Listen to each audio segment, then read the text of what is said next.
Hey guys, MK here. I have a special guest, Justin Justice, aka Chase, Justice. on my show. Hold on. Thank you for interrupting me, you piece of garbage. Um, Pretty much, there's a couple of things we're going to talk about today. Mm-hmm. First thing we're going to touch base on is tell us about yourself, Mr. Chase. My name is Chase, but I'm not gonna say it over the internet. I am Justin Justice in FAM. I am a huge Dean O'Brien fan. Not a big Bautista fan. Yeah, I don't think anybody's a big Bautista fan. I've known some people. Uh, I am the complete opposite of Mike here. I feel. I don't know how we're friends, because Mike's merciful, I guess. But because literally I don't dip, I don't drink, and I don't curse that much, and I'm actually kind of nice. I'm like this jerk face, but Fuck I'm you. kidding. All I'm right. kidding. Anyways, we're cutting your introduction off because it sucks dick. But all right. So the first thing I want to talk to you about, Chase, is how did you get into FM?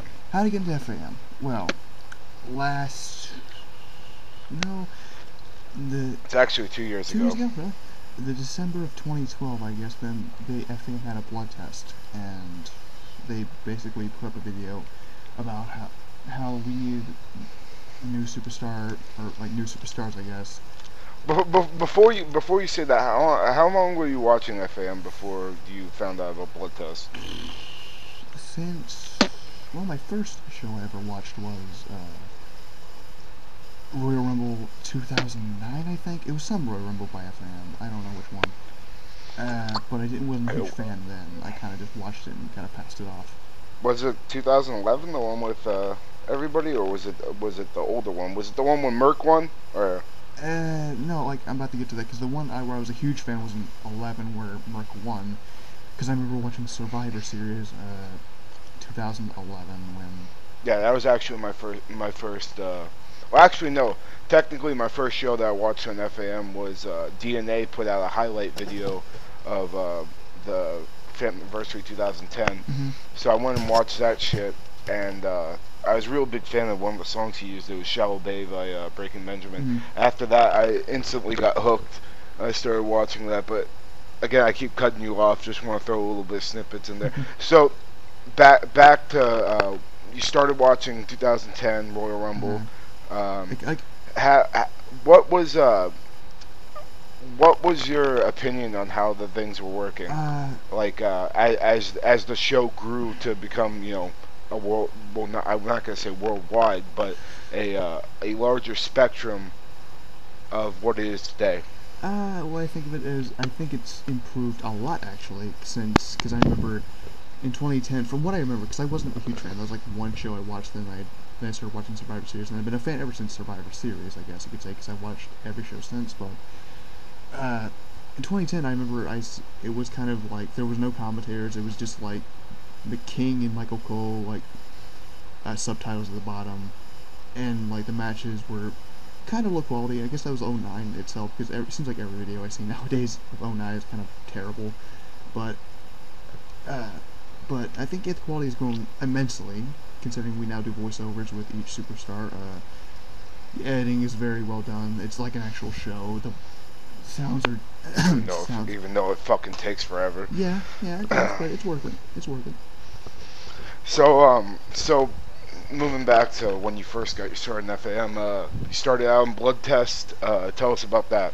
Well, blood test was actually kind of a surprise. I didn't expect to get in, because I was kind of, at that point, I was like, wasn't watching as religiously, because the shows were becoming, you know, less and less, because it just took more editing, of course, and quality was getting better and all that stuff, and the shows were like one a month. It went from like one like every 2 weeks to like one every 2 months, pretty much. And so I was like a fading fan. I was like, yeah, I'll try it, because I just saw the blood test video, and I'm like, yeah, it'd be something to try out, you know, it'd be fun just to hear their reactions. And so at first I was gonna go with like a Brodus Clay type look, where this huge dude was like in this like I want to say like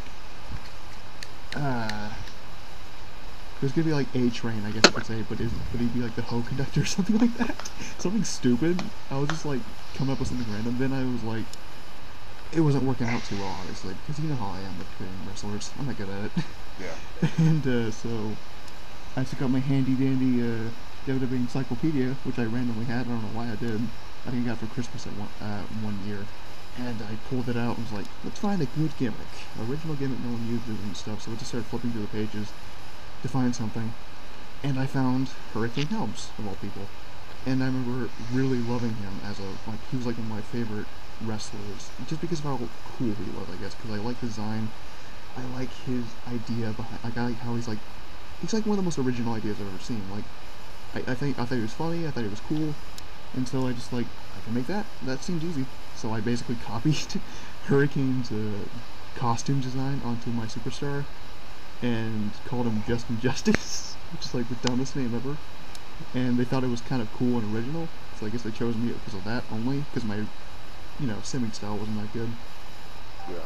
Well, that's pretty cool. Yeah, yeah. You know, for people that are wondering, when I got into FAM, I actually just missed the blood test situation because I had tryouts back in 2011 and I didn't make it. And I kept asking Ron, because for some reason, I don't even know how the hell he got in there, but he was on my PSN. I kept sending him messages and seeing, what was going on, because that was when the whole AWOL thing was going down. And then towards like I'd say probably the summer of 2000, when WWE 12 was on, I think I caught Ron at a rare time, and he was just like, do you have a Skype? Because I kept inviting the PlayStation chats, because that was the only way I contacted people back then. And he actually he actually just said, do you have a Skype? And he had a Skype call with me, and we talked for about 6 hours. Pretty much him just ranting on what was going on. I told him my situation with my plan, and he's like, well, I told him my gimmick, and he's like, well, we do need a monster in FAM. And so that's kind of how it came about with me. But so once you found out that you made it to blood test, and you had your first match on FAM, and you realized, finally that you got in, like, what was your reaction? My reaction was just like, I don't know, like, I wouldn't say I, like, freaked out, but I was like, holy crap, it's just like, me of all people, like, I didn't even put, like, a whole lot of effort. Like, some people were, like, going all out. They were, like, making promos in the chat. They were, like, they were, like, making all these videos about, like, possibly being an FAM. They were, like, trying to pull out all the stops in the matches, and I was just, like, having fun with it, I was just, like, trying to be funny. I was just trying to be different. I didn't want to be this serious dude.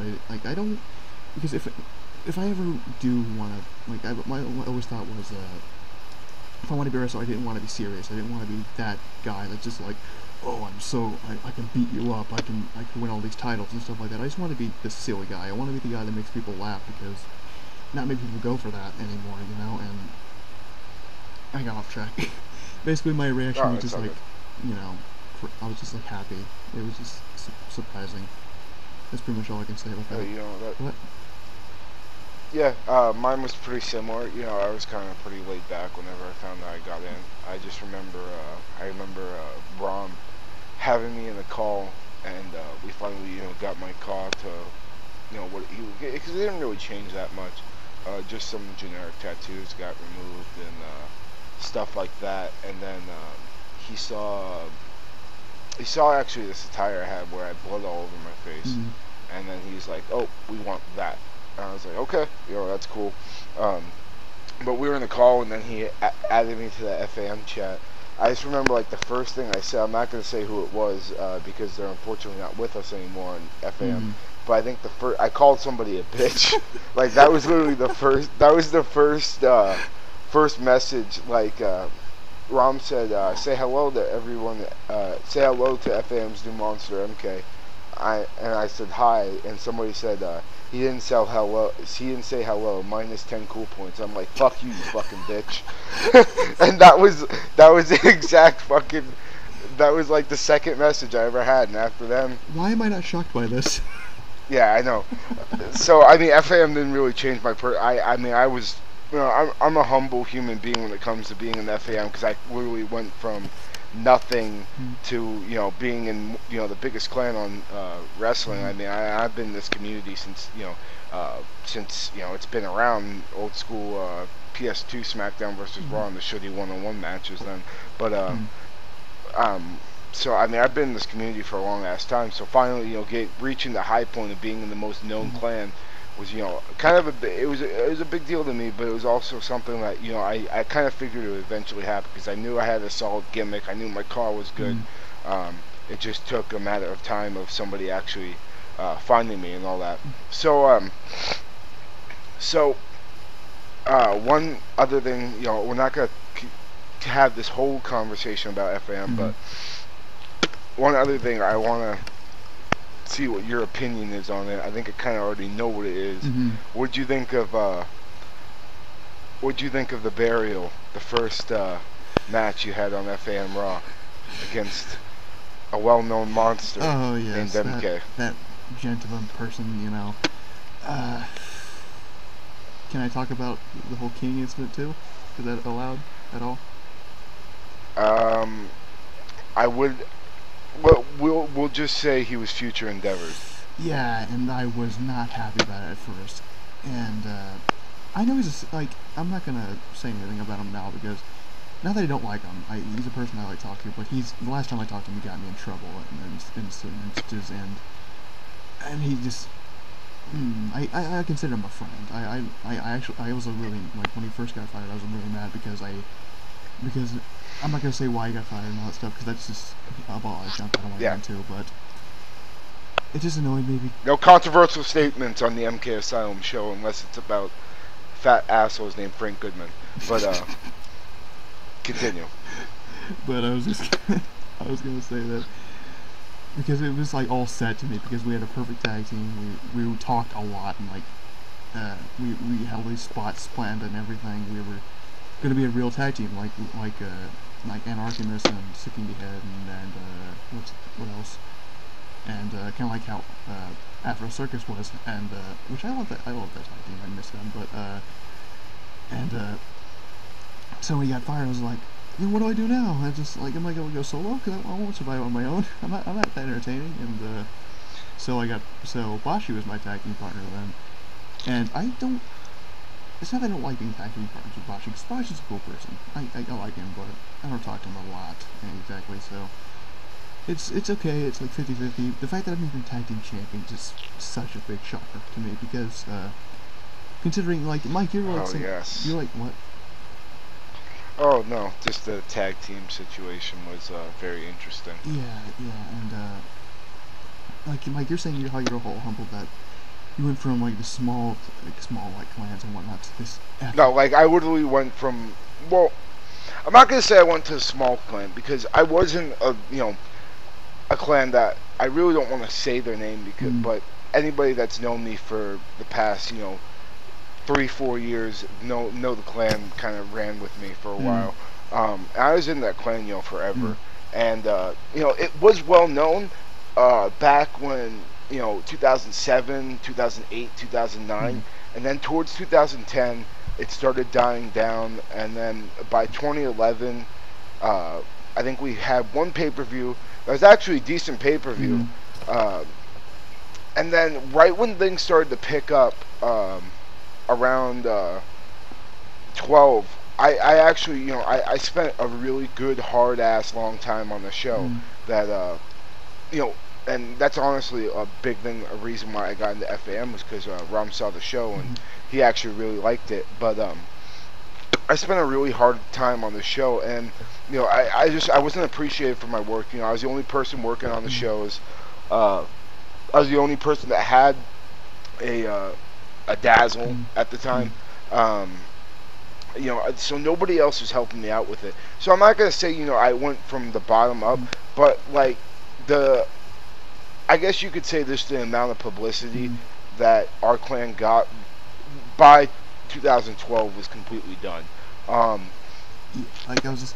And I've had some differences where I made a clan. Actually, I made two clans with very similar names. I'm allowed to talk about them. Bloodstained Asylum was the first one, and then it was DSA, Demonic Satanic Asylum. You sure like the name Asylum, don't you? Yeah, well, yeah. Ironically, it's the name of my podcast now. But so, and honestly, DSA had a pretty good following. BSA was complete shit. Pretty much, I was an asshole. I took control of a clan with about 50 people in it. Somehow I managed to pull that off. I pretty much, because the leader of the clan was very feeble-minded, and I kind of manipulated him into letting me take control of this whole thing. But once they found out the requirements of the clan, a lot of them left, because back then the requirements were your car had to look, like it came from a fucking satanic asylum. It had to look scary and creepy and shit like that. So that was kind of a pain in the dick. Just because there's a lot of people that didn't like that, and there was also a lot of gangster cause in there. The age of the gangster cause. Yes. Yeah. So that was interesting. But I was just gonna. You okay? Oh yeah, I'm a little. What the fuck? I'm sorry. I got sidetracked. But yeah. So I mean, I'm not gonna say I went from the bottom up, but like at that point, my clan was completely dead. So the fact that I was able to get into, and I always loved FAM. Just the way they put their shows out was similar to what I was trying to do when I was, when I was in production for the shows in my old clan. So I mean that was just it was kind of like almost like an honor to be in something that was so big and was so well known. But yeah. So regardless of the fact, one big reason I wanted to have Justin Justice on here, his character and my character actually, I think, were like the fastest rising stars as far as new people in the clan, because I mean, it literally took you guys won the titles on a Raw. Yeah, I was just gonna like that was my point. I was gonna say, like, I went from nothing. I mean nothing. No plans, no business, nothing like that, to having the tag titles within like a couple months of when I joined. It's just like, yeah, and it was really similar with me. Crazy. But okay, so at the beginning of this thing, you were talking about Daniel Bryan, and I'm a fan of Daniel Bryan. I've liked him since he was Bryan Danielson in ROH. Great performer. Really just really like a fucking amazing submission specialist. He's not that well known as his submission specialist in WWE, which kind of was iffy for me when he first came in through the NXT program. But I'm a big fan of him. I've always really liked him. I always thought that he was a good worker, very entertaining. I'm not going to beat around the bush. His mic skills are getting better. They're a shit ton better. I think he works better as a heel though, as far as his mic skills.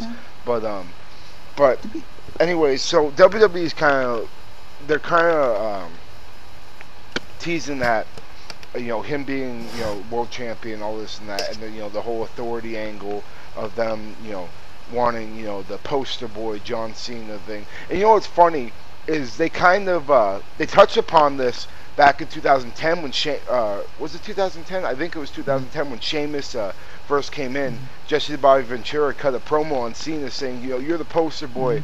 That's what you're what the company wants. But but Sheamus, again, more of a poster boy type. But Jesse the Bobby Ventura was referring to him, not as like the typical Hulk Hogan type of face of the company. Yeah.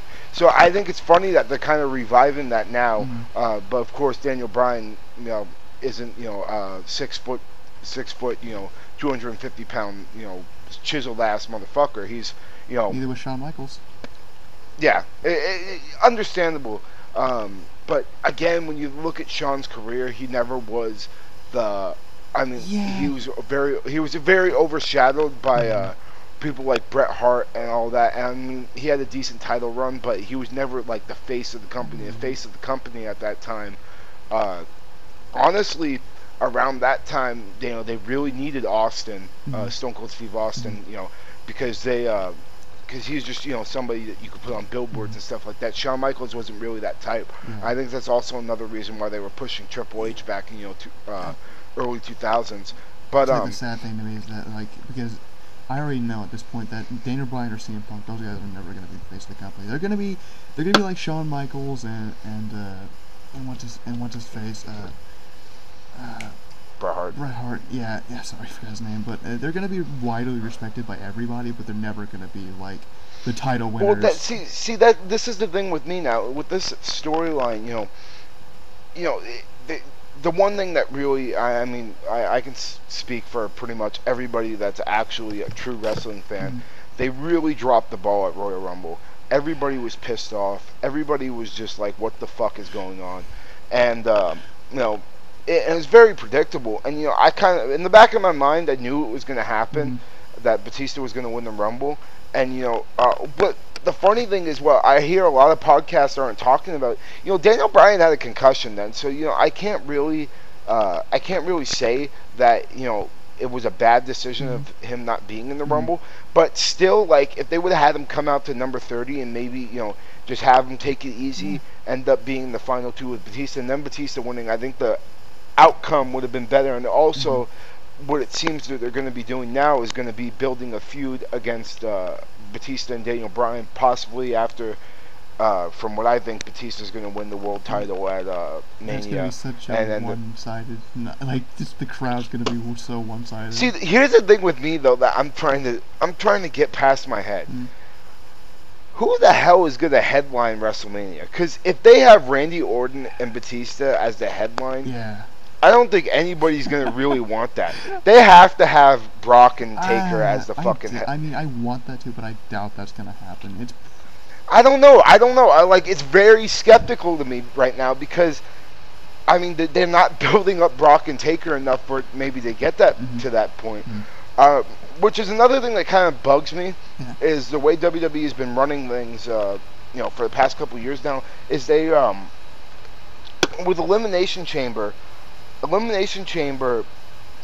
is kind of like where the end of Elimination Chamber is where they start doing the feuds for Mania, and that doesn't really make 100% sense for me. As far as the reason why I liked how the old layout used to be with Raw and SmackDown had their own pay-per-views was because everybody's storylines were established by the end of the Rumble, so it gave them enough time to grow and enough for you to be emotionally invested in the storyline. At this point now, I don't think they're giving enough time. I mean, the CM Punk angle with Taker last year, I think was like the best they've been able to build up, minus Triple H and Undertaker, but that was also years in the making. That was a year in the making. So, just that's a problem with this Mania is there isn't really a big emotional investment in the storyline. The only one that is going to be big is when Triple H and Daniel Bryan face off, because that's going to be 6 months, 7 months, 8 months, whatever the hell it is in the making. But again, we're kind of getting off topic here. The Daniel Bryan situation, with me, it's fucking aggravating the hell out of me what WWE is doing right now. I can see where it's a good business strategy as far as they're going to make you want it so bad, and then finally there's going to be this huge payoff.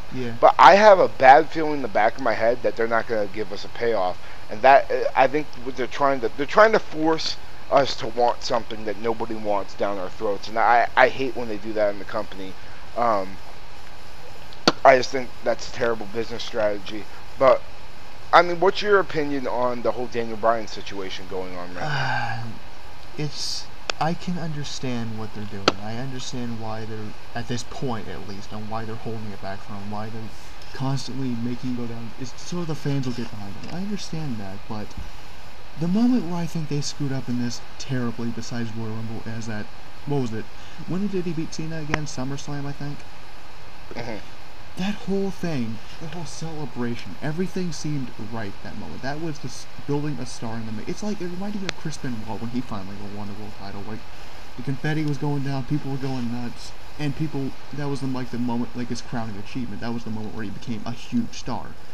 And I think, personally, if it wasn't for, the issue, what happened in '07, I think he'd still be considered a big star, honestly, because his last match was going to be for a title, for an ECW World Title. He was still making it, even after that long, and I think that's where they screwed up. I think Daniel Bryan was like, unless he wins it at another point, like at that, like say he beats it for like cleanly from Batista or some big name, I don't think he's gonna be at that level and ever again. Like maybe now with all the fan support, but that's gonna die down over time. I can tell. That's just Yeah, that's what I'm saying too, and what a lot of people are saying. With this momentum, you know, it's going to die down over time. But another thing that I was talking about this with someone last night. There's just saying I don't think I'd ever give Daniel Bryan the title because he's never gonna fucking have the same movement after he captures the championship. Here's the thing, though. Storylines have to move on eventually. yeah. And I think that's stupid to say, that Daniel Bryan should never get the title because, I mean, how the hell are you going to have somebody run with one storyline, for the rest of their career? That's what I mean. Like, they finally get him all this build up, but they have to give him the title at some point. They're promising the title. They have to give it at some point, and afterwards they're going to lose it. They're going to lose his momentum. He's not going to be a big name like he could have been, which is annoys me so bad. They had such a good chance, but they freaking messed it up, and that's what annoys me. Like I mean, he might have a chance. I mean, I can't tell the future, and I'm not a business strategist at all. He may do it. Maybe WWE does know what they're doing. It's Vince McMahon. He's the creator of this glorious company. We don't.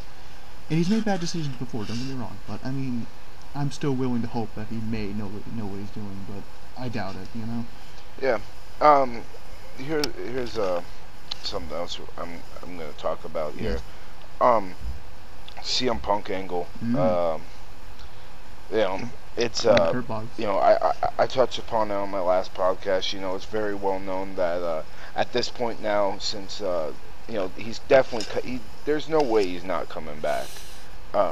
As far as the whole thing, because I don't think they would have did the whole Paul Heyman thing if he's not coming back. Now, the question is, does he come back by Mania? That's the one thing I'm kind of worrying about, because at this point, I don't know who the hell they're going to have him face off with at Mania. I think if he came back for not meant to cut you off or anything, but before we get off that point, I was just going to say that maybe I think that if he would have came back for Mania, he would have came back that night. I think it would have been the perfect timing, but my opinion on him coming back at all at this point, because I hope. If he does come back from Mania, it will, in my opinion, I think would, because Paul Heyman's whole thing was, you took Punk away from me, so I'm gonna take the streak away from you. So if he does come back, it's gonna be it's gonna not ruin it, but diminish the story we already have going. So I just hope he comes back afterwards, but not before. That would just, I don't know, it would poke a hole in that whole plot thing to me. But that's. You see, the fanboy in me, and the thing I would love to see is CM Punk dropping a huge pipe bomb and somehow weaseling his way, because that's the only way I can see that their main event being any better. Somehow weaseling his way into the title picture, because if that happens, they put the fucking title on Punk, and then they have Bryan versus Punk again. But the likelihood of that happening is very, very slim. But I'm not going to rule anything out. I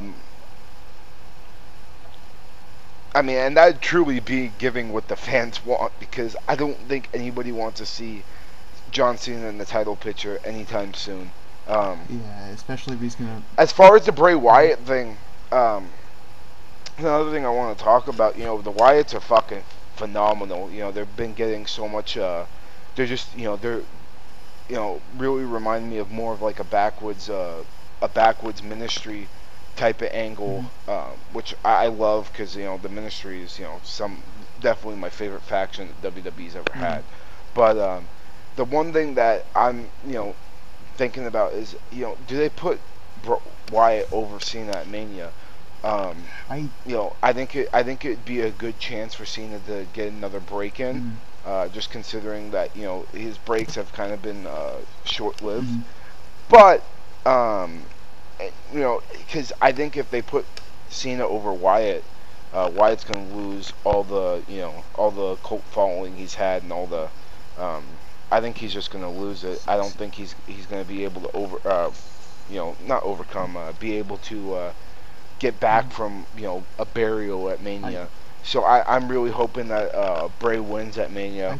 I think he will, because like, John Cena's been like teasing like an injured leg of his as of a couple weeks. Yeah, that's what I'm thinking. I'm thinking that that's possibly a break. It's option to give him another break.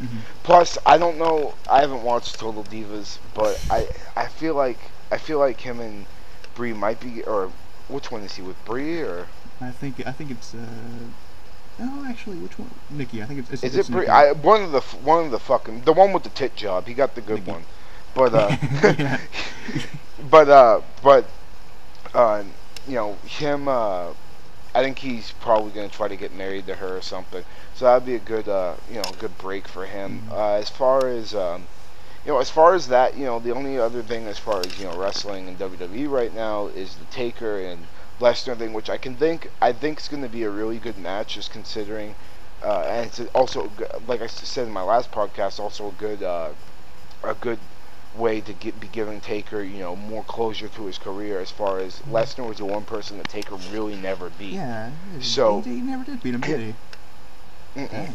Essentially. So him beating Lesnar will be a good high spot in his career, and I can also they both have similar styles.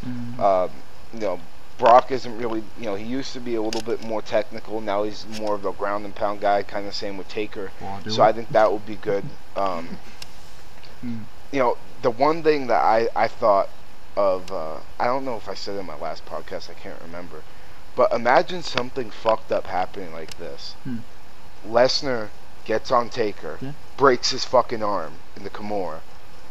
Like, supposedly, quote unquote, breaks his arm in the Kimura. And chokeslammed him with a broken arm? No, not chokeslam with a broken arm, but Taker's fucking screaming, but he won't tap out, and Lesnar's just cranking on it. Taker won't tap out, and Taker's arm's fucked up, right? So Brock comes down to try to capitalize on it. Hell's Gate chokes Lesnar out cold. That'd be a amazing finish to that. That's just something I wanted to say. And plus, it gives Taker, a year off, of course, that he's going to have and all that. Plus, Taker looks like he's in pretty good shape right now. So I think. Well, from what I've seen, like with the I've always seen since we've always seen Arm and Face. Like, I still want to see because remember last year he was not in bad shape, but he was he was getting there. He had a bit few pounds on him. No offense, but. I if he did thin up this year, that would be because we can't really tell from now, but he can always pull Gold Dust. Yeah, yeah, freaking Gold Dust. Look how thin he's been. Yeah, so that would be interesting. As far as that, I mean, that's really all I got to talk about WWE. One thing, fuck. One other thing that I just want to touch upon in this interview is this: FAM Royal Rumble. It's coming close. Very close to a theater near you. What's your I know you got a big match with the Resurgence in the Steel Cage. I got a match with OTP for my title. And the amount. I don't think anybody realizes this, and me and Ron were talking about this last night. This motherfucker, I have put in about 70 hours of work on this son of a bitch. Rom has been working like a fucking workhorse on this motherfucker. So, I mean, we were talking about how, Survivor Series at the beginning says there was 500 man hours. Motherfucker, this is going to be probably close to 2,000 hours. Because the Rumble match itself is just... a huge match. Fucking just it's gonna be off the chain. I've already, we've been working our asses off on it, so it's already gonna be fucking fantastic. But as far as the Resurgence, looking to capture your title, what's your opinion on the storyline that's going on between you two? The storyline so far has been going pretty well from what I've seen. Besides a few things me sucking at promos and my mic sucking and and all that stuff, all that junk. But on their end, at least, the promos have been awesome. Dutch, he's been doing very well, surprisingly, because usually he's a comedy guy. What's his face? Mystic. He's been doing pretty well. They have a pretty good tag team going, and I think like from not from a storyline perspective, like not kayfabe. I do hope that they kind of win, because me as a tag team champions, like as cool as it is, it just doesn't fit me. Like me as a top guy is not gonna work out for a while, and unless I get to. You broke the fourth wall, Justice. You broke kayfabe. What the fuck, man? I said no kayfabe. Shut up. I'm talking to the guy who killed me and my friend a couple years ago. We broke kayfabe already. Jerkface. This is true. This is very true. I'd be terrified of you. See. Can you? Poor CV King hasn't been able to walk yet. No. Unfortunately, I still visit him in the hospital. He's still trying. He's trying. He's still trying to recover. He's trying to focus on minerals. You know, Breaking Bad reference. Yeah. He's focused on minerals. He's been having the shit in a Betty pan, and he has a catheter in his dick. So that's how CV King's doing. King, I'm sorry if you're watching. Oh, dude, MK's sane side wishes you a speedy recovery, you motherfucker.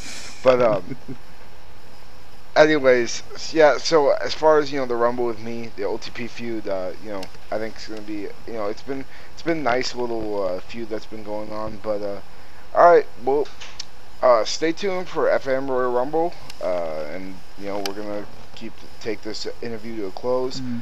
Right before we go, you got 10 seconds to shoot a promo on WWE. I stole this from Stone Cold Steve Austin's podcast. 10 seconds to shoot a promo on WWE. Go. Who is over? Daniel Bryan? Yes! Who deserved the title? Daniel Bryan? Yes! Bautista? No. Alright. Good? Good? Perfect. That was 9 seconds, but I didn't. Alright, guys. Well, MK's Asylum podcast number 3 is coming to a close. Keep watching for more. I will have hopefully some more coming weeks with some of the FAM guys. And alright, this is it. MK and Justice out. Signing out.